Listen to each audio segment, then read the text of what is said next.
alertwolf here to bring you another anime review. This time I'm doing it on Iron-Blooded Orphans, episode 13.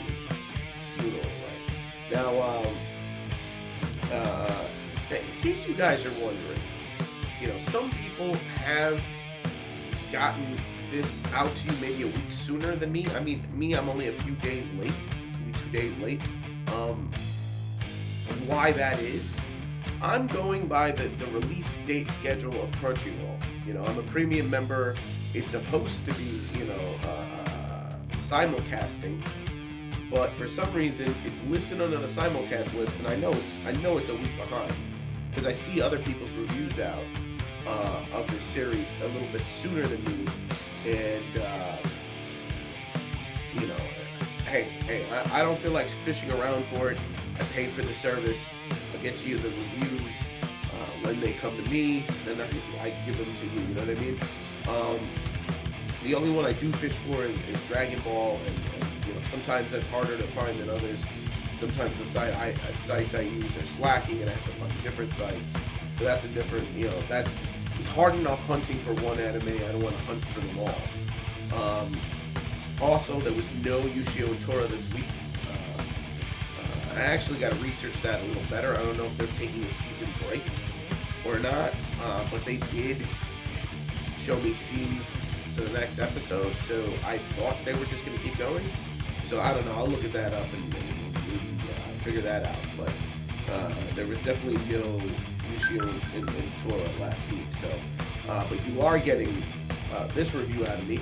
And as soon as I find the newest episode of Dragon Ball, I'll put that up as well. And a couple of other things are ending this week as well. So you had the ending of I did the review, the final review of Ash vs. the Evil Dead. Check that out for season 1. And I also did an unboxing of Xenoblade Chronicles X for the Wii U, the special edition.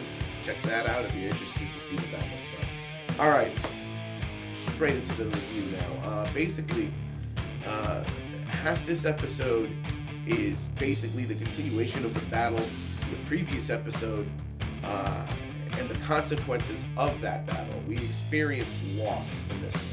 The first real loss since the first episode, where they've actually taken some casualties. And what that loss, how to deal with that loss.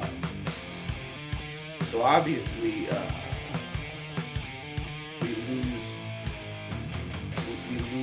the brother dies right away. Not right away, but he takes that hit, and we get a touching death scene between the brothers, and they're able to have that moment, and then he passes. Meanwhile, our boy figures out that he's starting to like battle. That oh, okay, I think am I really starting to enjoy battle, and all that means, Mikazumi, he realizes that he's like, I think I like this. Do I like this? See, and that's the thing, he's used to not having emotions, so even any emotion to him is like weird, like, oh, well, alright, maybe I like killing motherfuckers. I mean, I don't. Alright, let me just kill people and find out. But I don't think it's the actual killing people part. I think it's the actual thrill of battle with a Gundam, because it's a Gundam. Then we get,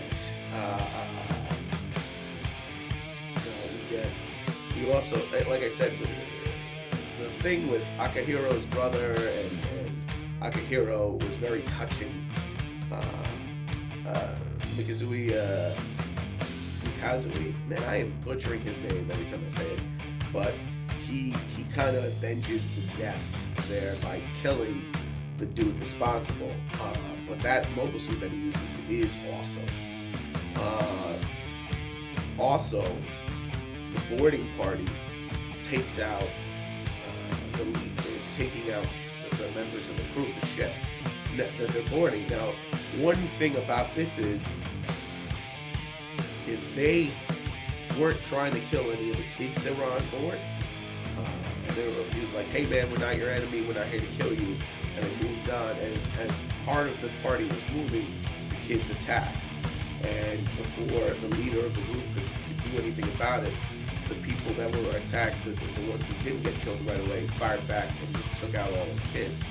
Or at least a bunch of them.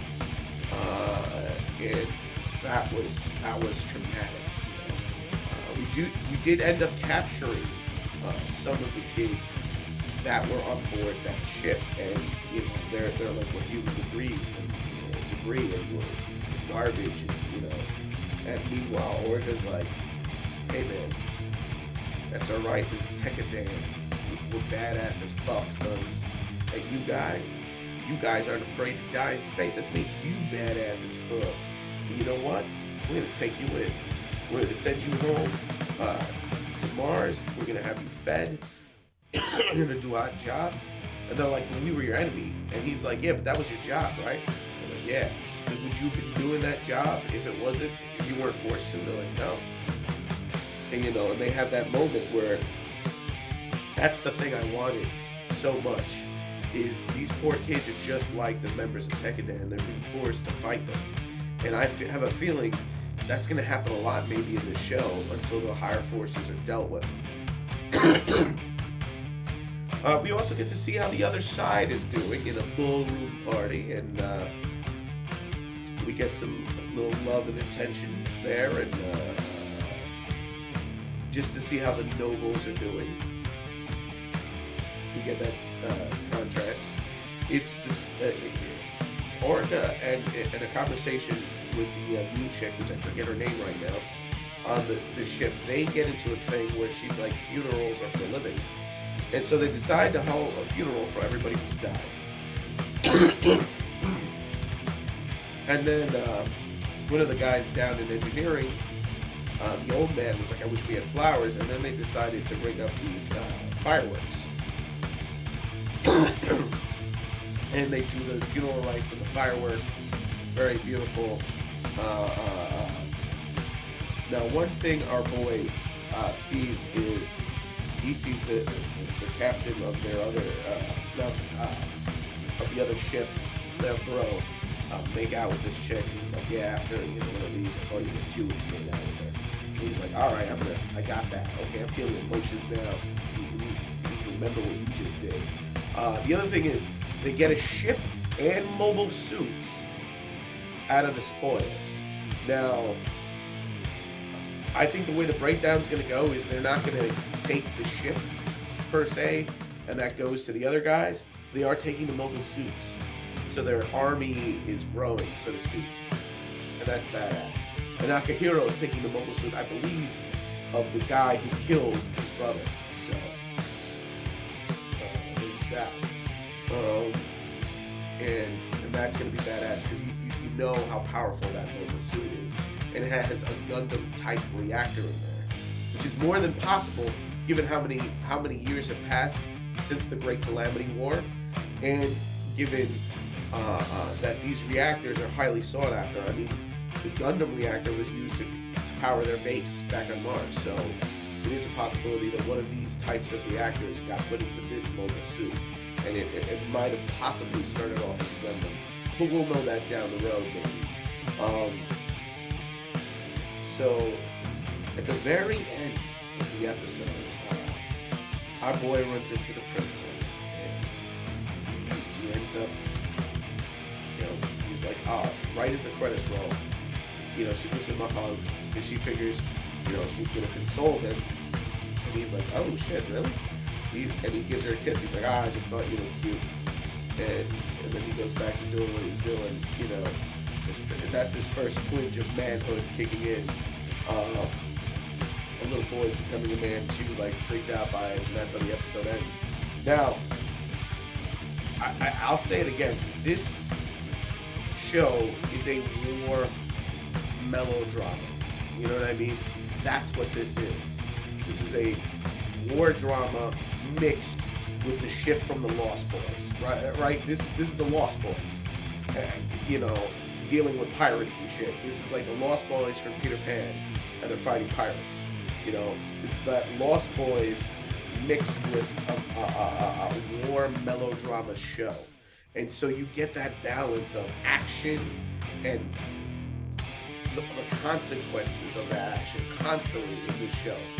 And I'm enjoying the richness of that tapestry, you know what I'm saying? So I'm going to give this episode a 3.5 out of 5. I thought it was a very good episode. Thought the action was really good at the beginning of the episode. That shock at the end, honestly, is why I pushed it up maybe to a 0.5. With the kiss there, but that was very good. Because you're seeing the budding romances going around on the ship. And, you know, their resolve is strengthened by this, and they still got to get the princess home to Earth. Meanwhile, everybody around her is plotting. You know, everybody around is plotting her death except for the people that she's with. So there's that. And you know, it's just gonna be cool to see where the show goes. As for the other show, if I were to compare Thunderbolt is a battle show. You know what I'm saying? This is about the battle, the rivalry, and it's a darker Gundam in that sense. But it is not a war melodrama, which is what this is. Dude, if you notice behind me, I got a couple of, I don't know if it's in frame, but I got a couple of Gundams that I'm building. Actually, I built the bigger one, and my wife built the little one. I am building I am going to be building the Barbados Gundam, so when it's done, I'll show it to you in the next review. Just give you some different material there. But, alright, that's enough out of me. I've talked enough. Bladder on. So, click it up if you like it, comment if you must, subscribe if you can, and share if you please. Share if you please. Let's grow the brand together. This is your buddy, alertwolf, signing off.